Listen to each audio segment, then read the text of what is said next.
Luiz Roberto Barroso é o presidente do STF. Barroso, e aí? Indo embora, chegando o Fachin. O que vai mudar? Não sei. Nós vamos conversar aqui isso agora, à mesa. Hungria, meu irmão, eu sei que você sabe tudo de política, eu sei que você é um cara conhecedor, operador do direito. Fala comigo, esse povo quer saber. Meu irmão, o que vai acontecer? Primeiro que ele vai passar o bastão da presidência do STF para o Fachin. Sim. Né? E depois, automaticamente, já está fazendo uma avaliação de deixar, né, lá o Supremo Tribunal Federal. E para mim não vai mudar em nada, haja vista que o Barroso foi indicado pela ex-presidenta Dilma Rousseff, né? E agora, na substituição, quem vai indicar é o presidente Lula. Meu irmão, eu só sei o seguinte, o Brasil precisa mudar. O rumo da história está conduzindo a gente para uma grande derrota. E a gente já viu isso em outros países, inclusive aqui do lado. Né? Parece que o cenário é muito parecido. Mas olha só, meu povo, esse aqui é o Catuque Podcast. E eu sou o professor Saar, aqui está a Hungria.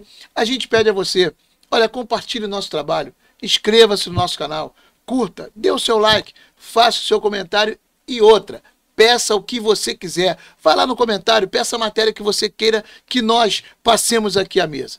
Hungria, nós temos uma matéria muito importante para passar para o nosso povo. E aí, o que você acha? Vamos lá para a matéria. Mas hoje a gente vai dinamizar isso aqui, vamos só ler as manchetes e fazer um comentário, tranquilo? Ótimo. Então vamos lá. Meu irmão, para começar, vamos lá. Infomoney, né, dá o crédito. Barroso se despede do STF e diz que única frustração foi fala sobre bolsonarismo. Agora, por que essa frustração? Ele é como... tem um lado ideológico, né, de esquerda, foi indicado pela presidenta Dilma Rousseff. Ele, na vitória do presidente Lula em 2022, ele falou, derrotamos o bolsonarismo, né? Mas não foi só isso. Aí depois teve aquela frase, né, perdeu o mané, né, quando ele foi perguntado e deu essa resposta. A pergunta que todo mundo quer saber, ou seja, todo esse imbróglio, tudo que está acontecendo hoje no país, será que não tem uma semente, e a semente não foi essa? Olha, eu acho o seguinte, a presidência, né, do Brasil está com Lula, do PT, de esquerda, ou seja, poder executivo. O Supremo Tribunal Federal, a maioria, né, da composição de 11 ministros, o PT, né, com a Dilma e Lula, indicaram 8, então somente 3 ministros não são, né, ligados diretamente à esquerda, ao PT. Então você tem o poder executivo e você tem o poder judiciário. Eles agora vão trabalhar forte para poder tentar eleger, né, a maior parte da Câmara Federal e do Senado Federal para poder ter também, né, o poder legislativo ao seu lado. E se acontecer isso, automaticamente, né, eles vão mandar de forma absoluta, ainda mais do que está sendo hoje. Então, mas quando eu falo que o grande imbróglio, para mim, tem uma semente, e isso tem a ver com a semente, derrotamos o bolsonarismo, né, e o tal do perdeu mané, cara, eu entendo que ministro do Supremo Tribunal Federal, ou seja, a alta corte, ela não deveria se misturar com esse tipo de assunto, ou quem sabe está dando palestras, entrevistas e colocando a política no jogo, no cenário. STF é uma coisa, política é outra. Quem decide as questões popular, quem decide as questões do povo é o legislativo, cara. É o legislativo. Se o legislativo infringir, se o legislativo ele cometer algo de errado, o STF está lá para fazer análise, dizer se pode ou não pode. E acabou. Assim é nas grandes nações. Por que no Brasil tem que ser diferente? Então, eu me refiro a isso. Correto? Por isso, Sá, que tá essa bagunça toda. Você falou tudo agora, não preciso nem falar mais nada. Você falou tudo. Vamos para outra matéria? Vamos lá. Vamos lá? Então, meu filho, olha só. Deixa eu botar aqui uma clínica, o velhinho tá velho. Né? O velhinho tá velho. Vamos lá, essa é da CNN Brasil. Isso. Barroso, a CNN. Farei reflexão profunda sobre antecipar a saída do STF. Então, aqui eu queria dar uma lida aqui, ó.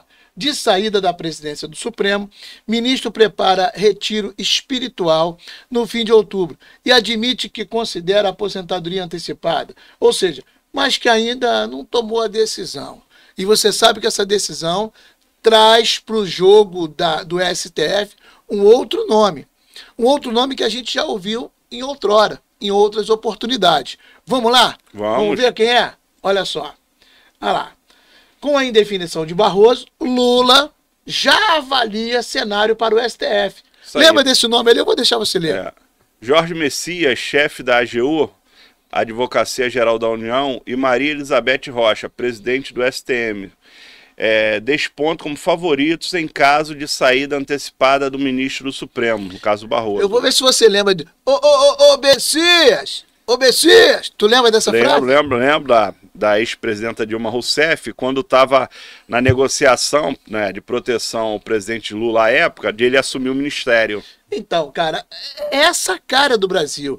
O STF, ele é totalmente político. E como que um outro lado, um outro aspecto político, ele vai, sabe, renascer se você tem esse aspecto da política abafando? Não tem como. Você tem uma esquerda abafando um outro lado.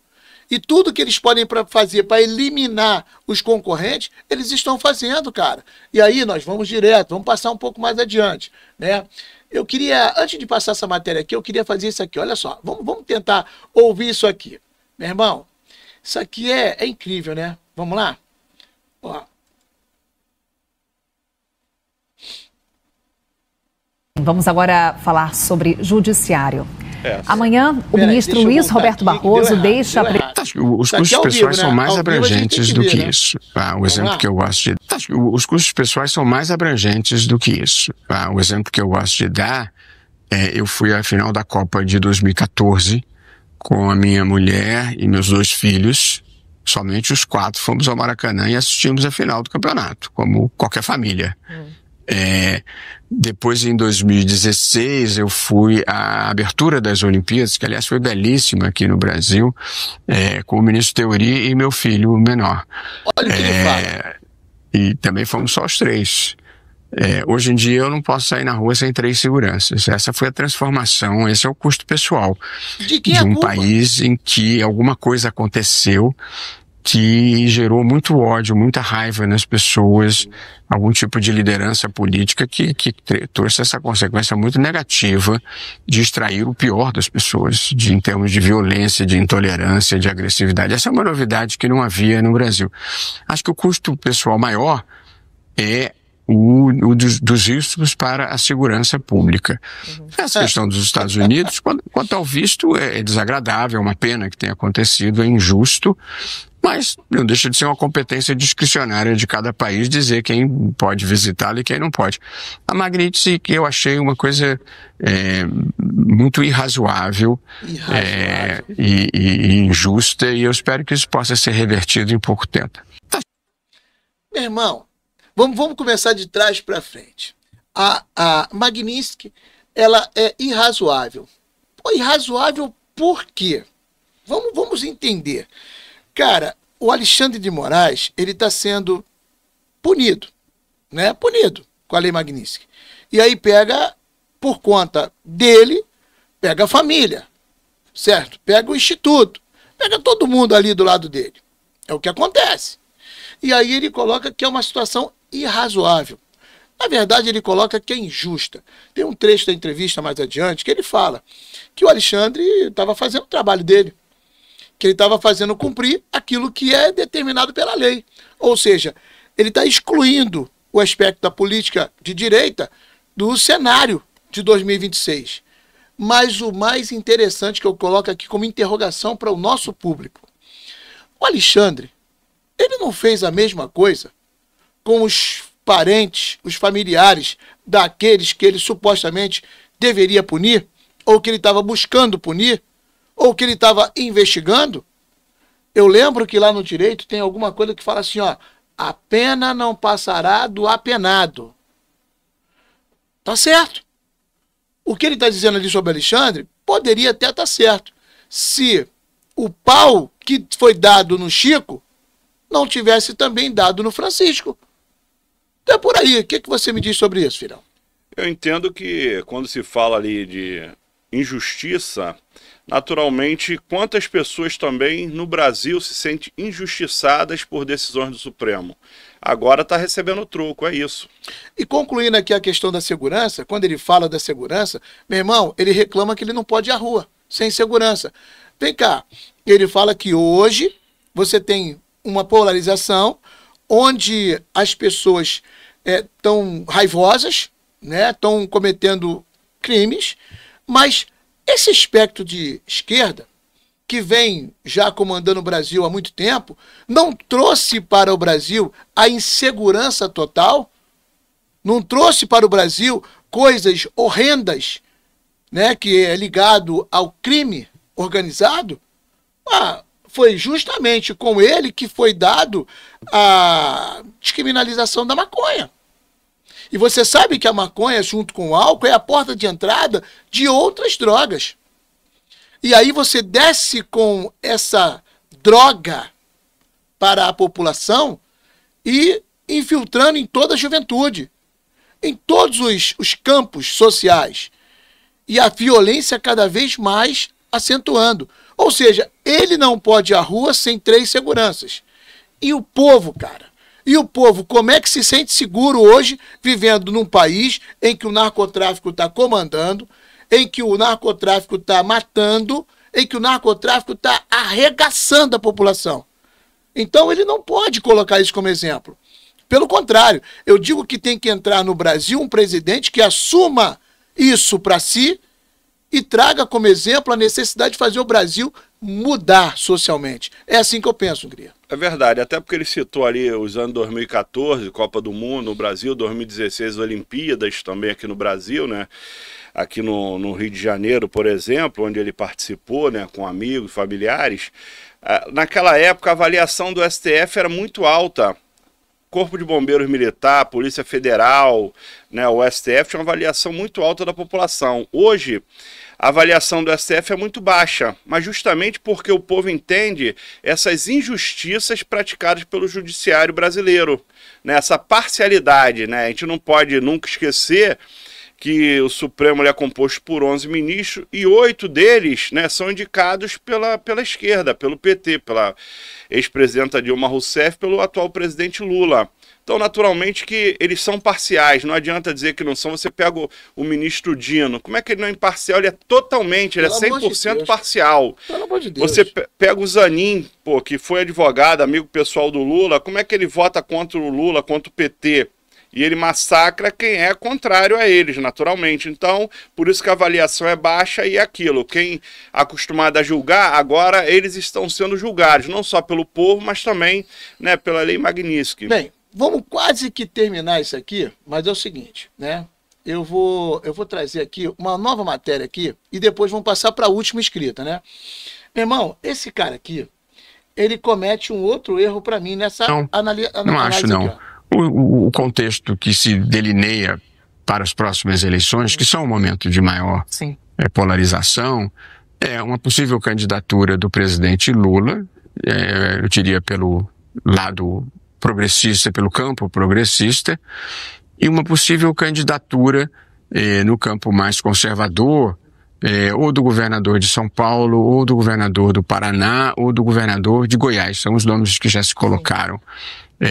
Que são 3 lideranças conservadoras ou mais à direita no espectro político, para quem quiser ainda usar essa expressão, que eu não gosto muito, de pessoas extremamente civilizadas e que eu acho que não contribuirão para o radicalismo, e sim para um debate de qualidade. Mas ele está feliz, haja vista, porque hoje nas pesquisas essa pacificação coloca bem claramente, sabe, que o único candidato que venceria o Lula, né, na eleição no ano que vem seria o próprio Bolsonaro. Quando eles tiram o Bolsonaro do jogo, deixando inelegível, ou mesmo com a prisão dele, fato direito, após esse julgamento que aconteceu, automaticamente eles entendem, né, naturalmente, que por pesquisas que o Lula terá até uma certa tranquilidade na sua reeleição no ano que vem, para o 4º mandato. É isso. Cara, o que me deixa indignado, a produção já falou ali que já passaram-se 15 minutos e a gente precisa encerrar o nosso programa, mas nós vamos ler essa última matéria.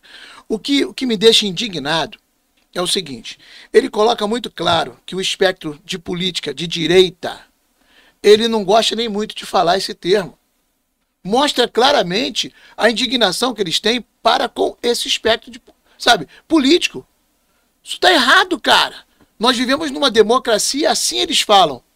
Se a democracia cabe a todos, qualquer campo, direita, esquerda, centro, extrema para lá, qualquer um. É o povo quem decide. É o povo quem decide.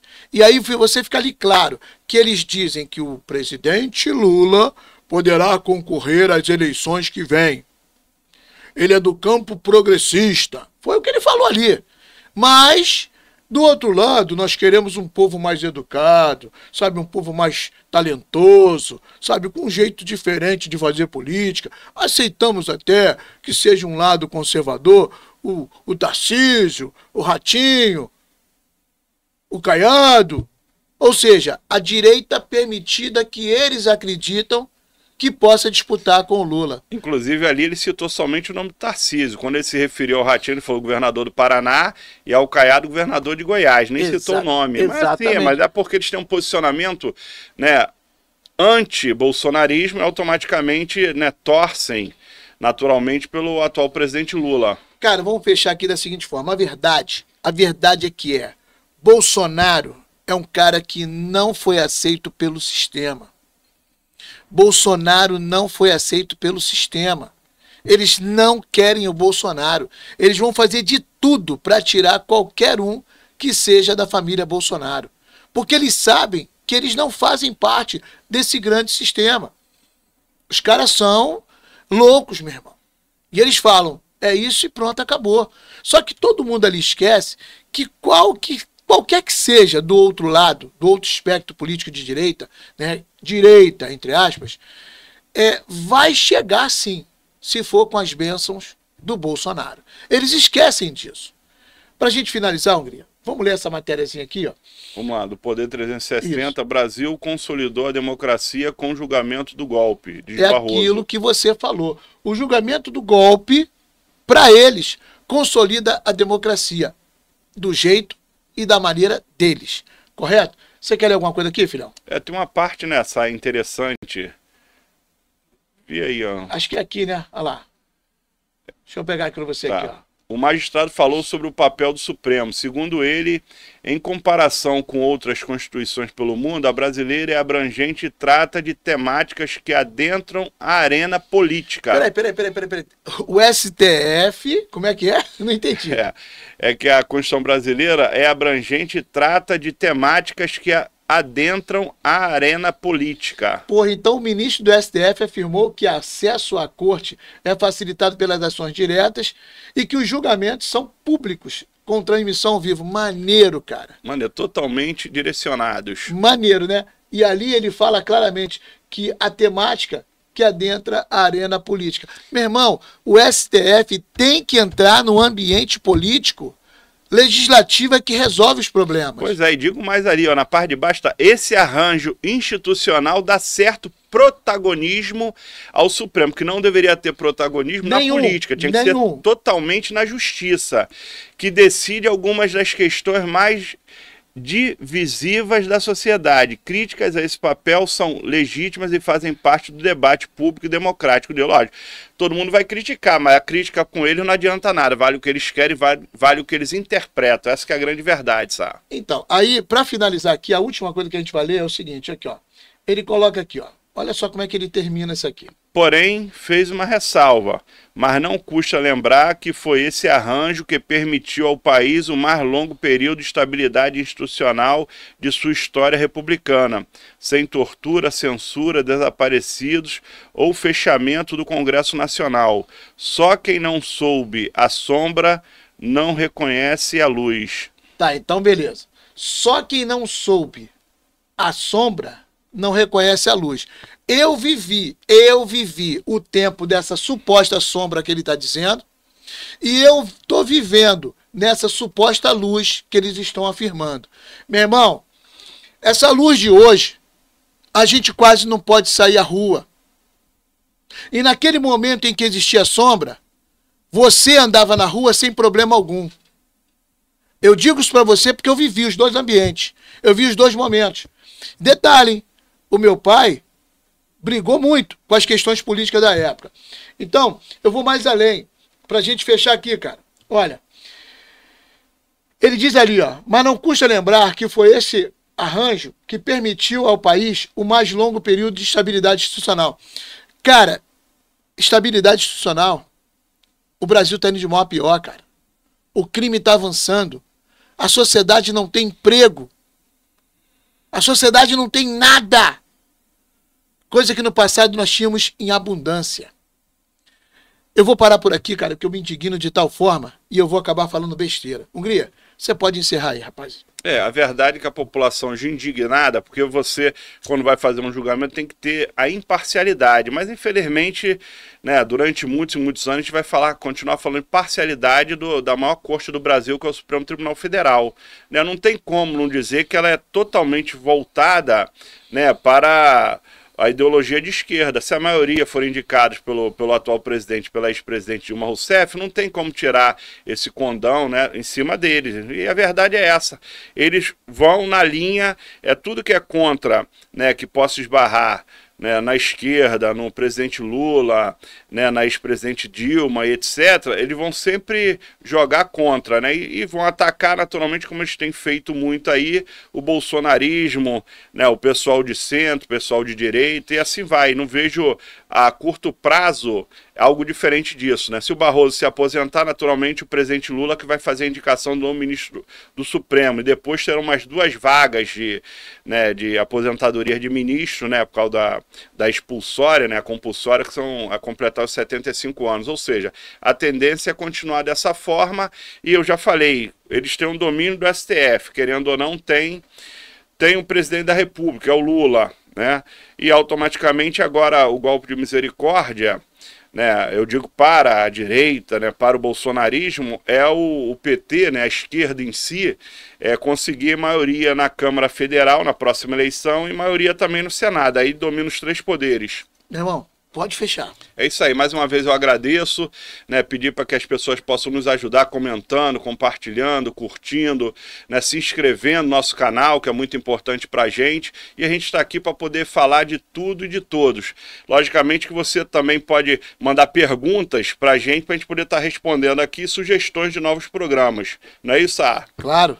Curta. Compartilha. O nosso Tatuque Podcast, né? Não podemos esquecer disso, que é muito importante. É isso aí. Curta, compartilha, vai lá, dê o seu like e, claro, inscreva-se no nosso canal. Meu irmão, Deus abençoe. Ropi!